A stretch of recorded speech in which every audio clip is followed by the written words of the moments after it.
Welcome to the Texas Values Report. This is Jonathan Sines, president of Texas Values. Great to be with you on another glorious week in the state of Texas. Hey, it's back to school week for a lot of schools, and just in time because we've got a great guest. We're going to talk a lot about education issues, about school choice, a conversation really that's been growing for quite some time, and you're going to be hearing a lot more about it, not only today, but through next year and when we hit next legislative session. But hope you're having a great week. Hope the kids got back into school. I know my kids went back to school this week. We've got a great back to school piece on our blog, as a matter of fact. If you want to take a look at that, we also sent that out by email. Look, the vast majority of kids go to public school in the state of Texas. It's important for people to know what their rights are, their religious freedom rights, the parental rights, and there's a lot of new laws. There's a big article out about how now In God We Trust is state law to have that displayed somewhere in Texas public school classrooms. And so a lot of good conversation finding about that. But once you make sure the kids have all their supplies and all that, and you're like, wait a minute, what are the new rules and what are our new laws? Go to our blog post, check the email if you got it from us. Great back to school piece. We've got it on social media. And, look, a timely opportunity to talk about school issues. And if you're watching on Facebook, I'm going to go ahead and share this to my feed as well. You're going to want to be a part of this conversation today and see what we're talking about, because look, I mean, even if you don't have kids in public school or you're homeschooled or whatever the case may be, I think there's a lot of reasons for us to care about what's happening as taxpayers, what's happening in our state, in the education environment. And someone who's a big part of that conversation is our guest today. Corey DeAngelis is the senior fellow at American Federation for Children. He's got his PhD from the University of Arkansas, but also master's and undergrad degree from the University of Texas, San Antonio, where he is from originally, but he's all over the country, right? I see it. What is the mascot for UTSA? Corey, welcome. Well, we'll get into some football talk in just a minute, since it is about football season. Corey, welcome to the Texas Values Report. Yeah, totally. Beep, beep, go Runners. Yeah, that's what I thought it was, the Road Runners or whatever. I see some catchy hand signs that they're throwing out there because my son plays high school football and he kind of sees what some other athletes and teams and programs are doing. A lot of fun that they've got down there in San Antonio. But it's good to have you on the program. And a lot of people see you around the country. They may not realize you've got this connection to Texas. And they see you active on social media. Tell us a little bit about your background and how you got involved in the education issues.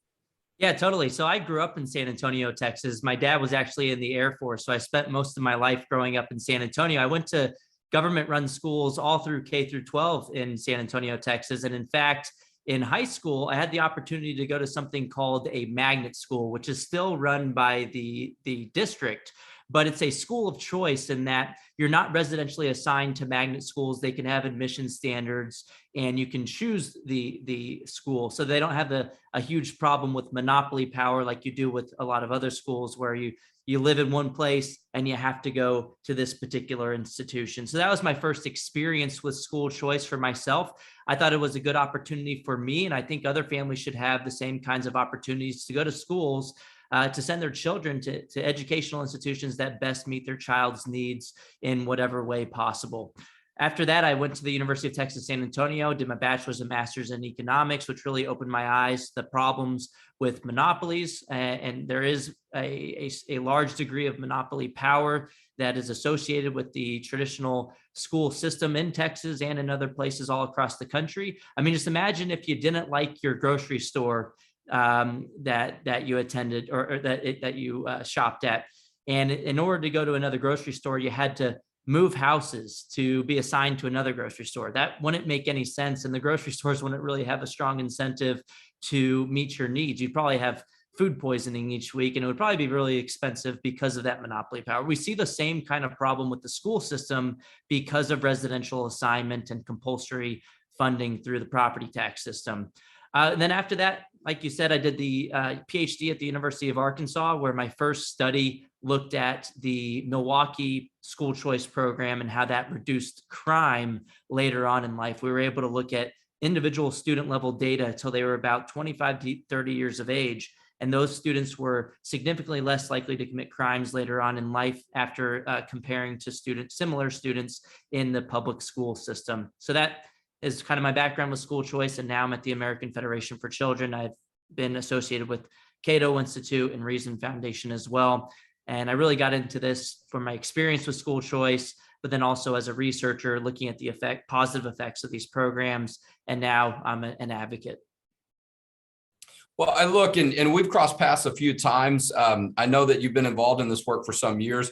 I know it's something that seems to come up every legislative session. There's discussion about it. There's sometimes legislation that looks like it has a chance. Maybe it does, maybe it doesn't. And a lot of different factors. And I want to get into some of that in just a minute, but I also want to talk a little bit about maybe some of the current motivating factors, right? And so, we've had Supreme Court cases on the school choice issue. There was one really this past term out of Maine that made it really clear that there aren't some of those restrictions when it relates to religious freedom. If there is a government program that relates to giving parents choice to decide where they're going to send their kids, and that's important for the state of Texas, obviously around the country, but sort of reiterating some things that we saw several years ago when the Supreme Court weighed into these issues. But, it's one thing if the Supreme Court says it's okay to do it, it's legal. It's another thing if you've got to go through the legislative process and convince a whole lot of other people to do it as well. But there's been a lot of activity in this area. And I want to do two things in this portion. Talk to us a little bit about some of the success you've had in other states and what some of the discussion is like. That's, because frankly, whether it's Texas or other states, the school choice issue is something that it's not something that just sort of happens or is a 100% issue. There are some differing opinions. And so I think it's been something more recent. There's been a little bit more success. So tell us a little bit about your experience on that. Yeah. So, it's an amazing time to be a school choice advocate right now. The wind is at our backs. We just had that Supreme Court victory a couple of months ago in June of this year, making it clear that if you're going to have a school choice program, one, you can't discriminate against religious families and schools at the same time.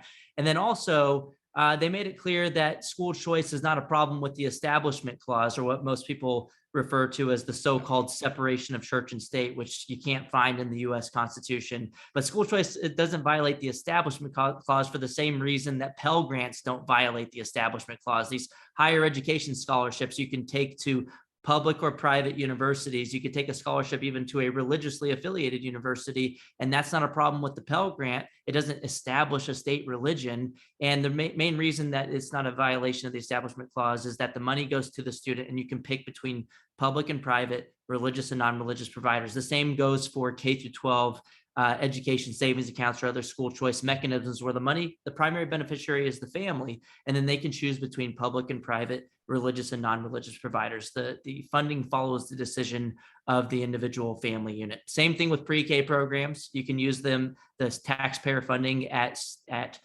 private, religiously affiliated pre-K providers if you want, and that's not a violation of the Establishment Clause.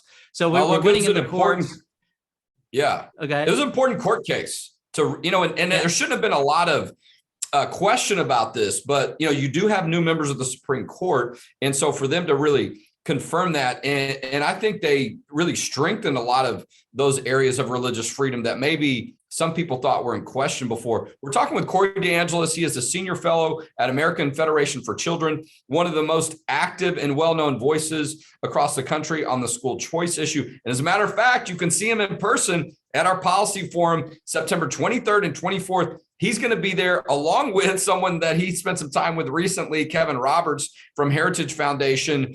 We still have tickets available September 23rd and 24th in the northwest part of Austin. We have an incredible lineup. And one of the reasons why is because Corey's going to be a part of it as well. So you don't want to miss that chance to come to the event, get to meet him in person and see what the conversation looks like then. But Corey, speaking of Texas and this event we're having, we've got people from the national, state, and local level that are going to be speaking at this event. You've had some success lately in other states. Tell us about some of those states where that's occurred and what's happening with parents that I think is helping this momentum or, be in a better position for that success. Yeah, the wind is at our backs, and there's a parent revolution happening right now all across the country The latest Real Clear Opinion research polling has found that 72% of Americans support school choice, which was up 8 percentage points since April of 2020. So parents got to see what was going on in the classroom when the schools closed all across the country starting in March of 2020. Families who thought that their kids were in great so-called public schools, whether it was because they were A-rated by the state or it was because their kids had good grades on the report cards, started to see that there was another dimension of school quality that was arguably more important, which is whether that school's values was aligned with the family's values. And some parents started to see that, oh my gosh, for the first time, that the schools weren't just doing education, they were in some cases participating in indoctrination. And that really mobilized parents to push back. In Texas as well, the Republican primary ballot in March of 2022 had a question, a ballot proposal on the issue of school choice.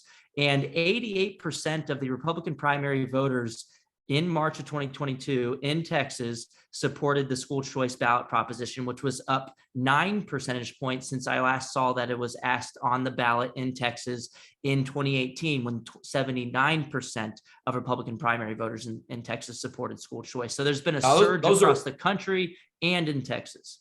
Now, those are some strong numbers. We're talking with Corey DeAngelis. He is senior fellow at American Federation for Children, also one of the most widely recognized voices and names when it comes to the school choice issue. What are some of the states recently where there's been some legislative success and some movement on these issues? Well, it's happening all across the country. In 2021, we're calling that the year of school choice because 19 states expanded or enacted programs to fund students as opposed to systems. And just yesterday, I was in Phoenix, Arizona, because Governor Doug Ducey ceremonially had a ceremony of a bill signing to allow every single family to take their child's taxpayer-funded education dollars to the education provider of their choosing. That could be the public school if you want, but if not, you could take that funding, which is about $7,000 per student in Arizona, to a private school, a charter school, or a home-based learning option, including a micro school, or what some people were calling these pandemic pods over the past couple of years. So the teachers unions really overplayed their hand all across the country, and families have woken up and they're never going back to sleep. They're pushing back. They're holding politicians accountable in elections. They're holding them accountable in the primaries as well. We saw this happen in Texas and in other states. But politicians are starting to listen to parents. This new special interest group that has emerged, who are just want more of a say in their kids' education. And I'm glad to see Governor Abbott has been leading more forcefully than I've ever seen him lead on this issue before. In May of 2020, he called at an event for school choice to have the state funding follow every single child to the public, charter, or private school of their choosing. And look, Texas Senate had already passed an education savings account program bill in 2017, even before it was cool to do so, even before the COVID pandemic kind of sparked this parent uprising.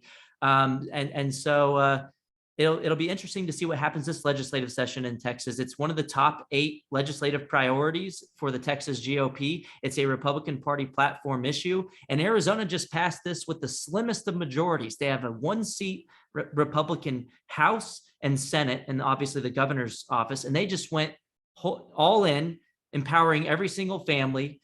They had every single Republican show up, vote for the party platform issue. And now every single family in Arizona is going to have that choice. It's not limited based on your background or your income levels. This is the gold standard of educational freedom. And I'm hoping more states will engage in friendly competition. And I think Texas is an obvious next pillar to fall, especially when you have much stronger Republican majorities. Yeah, I think the Texas House has almost 60% Republicans. Some may say, right? It just depends on the quality. And you find out, right? When bills come to the floor or they go through the committee, then you're going to find out what people really believe. They'll say a lot of things on the campaign trail. And sometimes, they'll get up here at the Capitol and they'll do something different, or they'll find ways to sort of avoid taking votes because they're not really with you on the issue. So we're going to find out real soon. We're all watching. The whole nation is all eyes on Texas this session. Look, after the similar bill passed the Texas Senate in 2017 with almost all Republicans in favor, it quietly died in the House in 2017. And not a lot of people were taking note of what was going on besides school choice advocates and some parents who wanted to use the program. But now the entire nation is watching what's happening in Texas. Whenever Governor Abbott says something positive about it, there's tons of national media talking about it. And so the whole nation is going to be watching very closely. And I think politicians understand that this session, that parents are paying attention.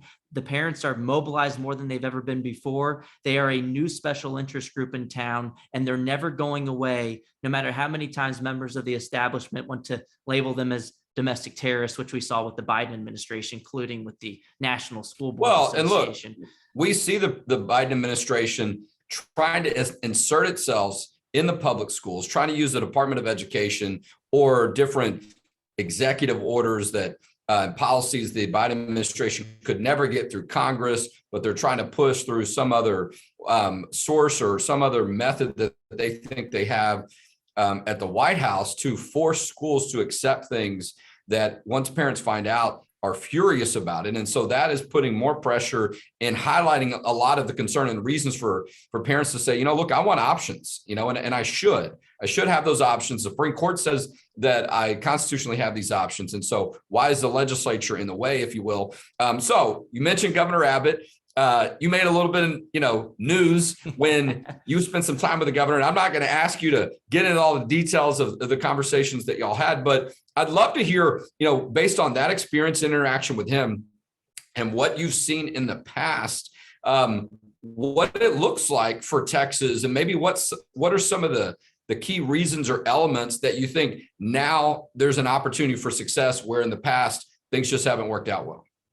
Yeah, I mean, the media kind of freaked out about just a picture I posted of us shaking hands during that meeting with Governor Abbott. I think one of the media outlets called me an aggressive national school choice advocate. And I don't know, I'm not a very aggressive guy. You've been talking to me this whole time. I'm pretty logical guy and not very aggressive, but maybe assertive, or maybe they could have used a different word. I mean, they're scared. They're worried. I mean, I just think they know what that picture means. They see what's happening across the country. They know what the picture means. And I'll just tell you, coming out of that meeting, I feel great about how that meeting went with Governor Abbott. He is on board. He supports parental rights in education. He supports school choice. We saw in January during the campaign trail, he said at a GOP event that you're going to see the swiftest, most powerful push for school choice in Texas history. He said that in January. After my meeting with him, I believe that is going to happen in Texas this coming session. It's a GOP top 8 priority platform issue. There's a lot of staunch supporters of educational freedom in the legislature in Texas as well. They're going to be fighting as hard as possible, more than they ever have before in Texas history. So I'm feeling good about it. The national wind is at our back. There's friendly competition going on in other states.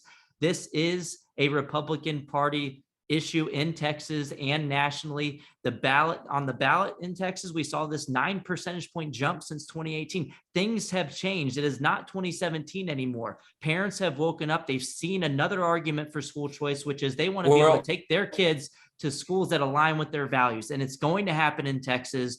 We're going to free every single family from the clutches of the school system once and for all. And there's nothing they can do about it.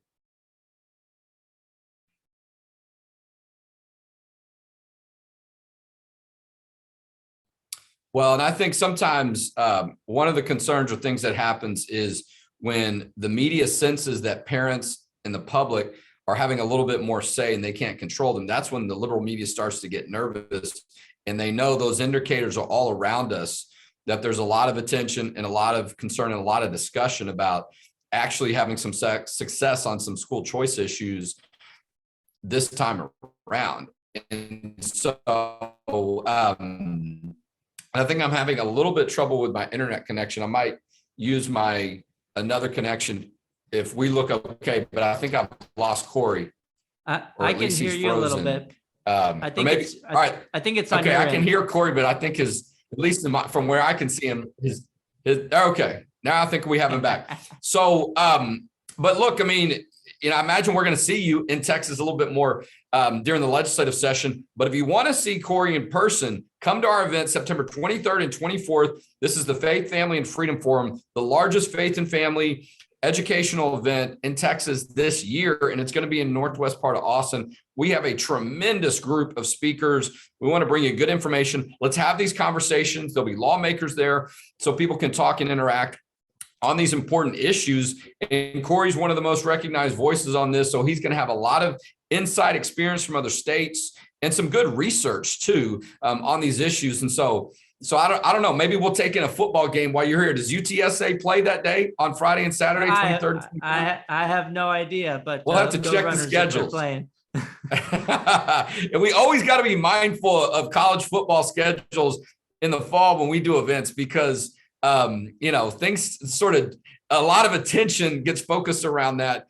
But we'll have some fun with it that day. As a matter of fact, Coach Kennedy is going to be one of our speakers, the football coach who was fired for taking a knee and praying at the 50-yard line at his high school. That's going to be a tremendous segment. And so there'll be a lot of discussion around the education issue and the importance of parents being able to exercise that freedom. And so, Corey, I know you know a lot about that issue. We're looking forward to see you in Austin in about 5 or 6 weeks. And it was good to have you today as our guest on the Texas Values Report.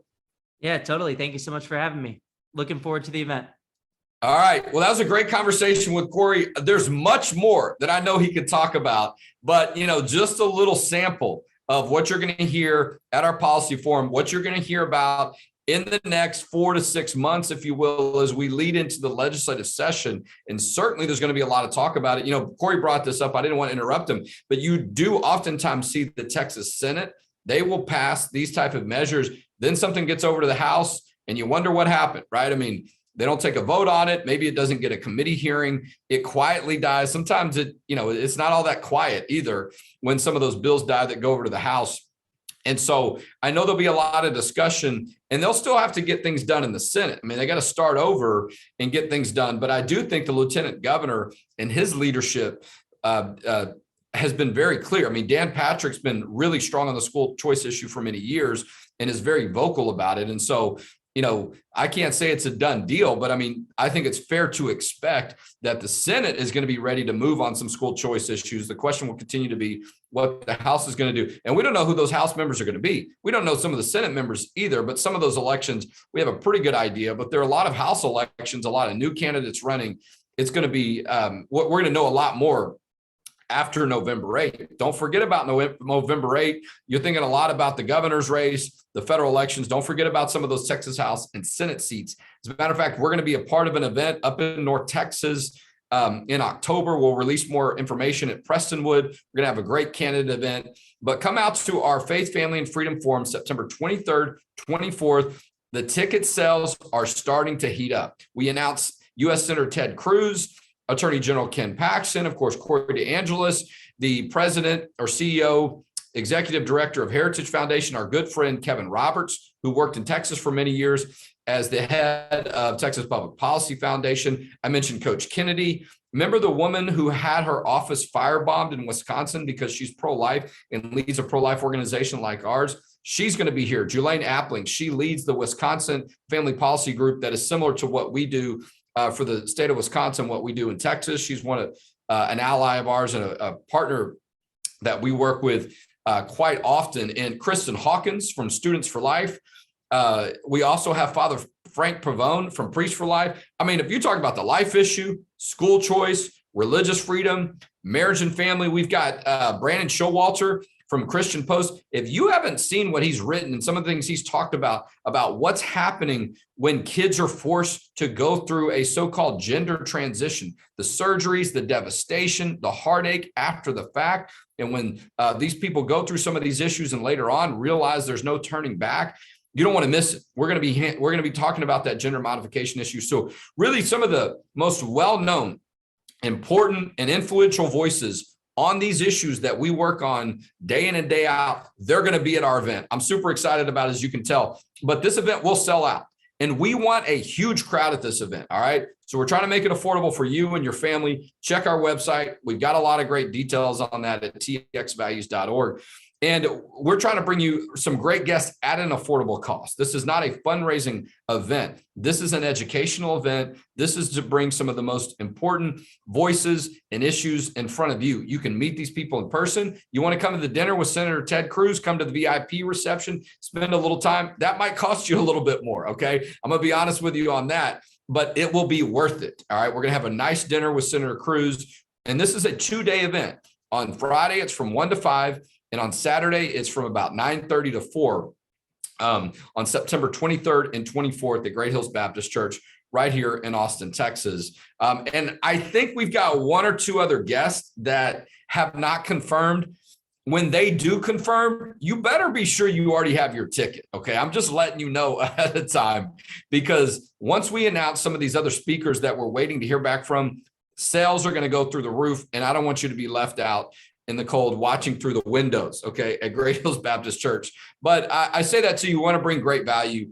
And we've worked really hard to find some of the great speakers and to let them know it's a priority to come to Texas. And so they can meet some of the great people here, and you can get some of that great information. And the event is for people of all ages. We really try to make it family friendly. Some of the topics we talk about on the life issue and gender modification, they can get a little tough to hear. So we'll do our best to give you a version on these issues that takes that into account if kids are in the audience. But some things, in order for you to know exactly what's going on, some of that subject matter is going to be a little bit hard to hear. So we'll be sensitive to that if there are kids in the audience, but also want to bring you good information. You think about that, and we want you to bring your family there and be a part of it. I think early bird price is $25, and it includes lunch. 2-day event and lunch. I mean, good luck finding that price anywhere else for the group of speakers that we're going to have, without a doubt. And look, maybe you just want to donate to the event. You want to help us support our cost, or you see value in what we're doing.